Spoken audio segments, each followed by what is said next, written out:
So बऱ्याच लेडीजची comment होती आपल्याकडे की आम्हाला सांगा दीदी की UPD पॉझिटिव्ह येणार असेल किंवा आपण चेक कधी करायचं, म्हणजे प्रेग्नेंट आहे की नाही हे समजेल. सो गाईज, पिरियड मिस झाल्यानंतर 3 ते 5 दिवसांनी तुम्हाला काय करायचंय, मेडिकलमधून ते किट आणायचे किंवा गव्हर्नमेंटमध्ये पण ते किट भेटतं. आणि तुम्हाला काय करायचंय, सकाळचं फ्रेश युरिन म्हणजे झोपेतून उठल्यानंतर पहिल्यांदा युरिनला गेलात, सू करायला गेलात तुम्ही, तर एका कंटेनरमध्ये छोट्याशा डब्बीमध्ये युरिन घ्यायचे. आधी थोडंसं युरिन जाऊ द्यायचं, म्हणजे आधी थोडीशी सू जाऊ द्यायची, नंतरची पण जाऊ द्यायची आणि मधली सू पकडायची. आणि तुमचं जे किट आहे, मी जे खाली दाखवतेय त्याच्यावरती ड्रॉपर दिलेलं असतं, तिथं 1, 2, 3 असे 3 ड्रॉप टाकायचे आणि वेट करायचं 5 minute.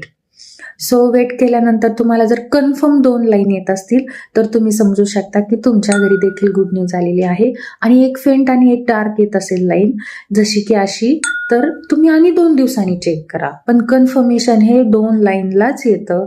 So thank you so much guys, आणि कमेंट करा मला.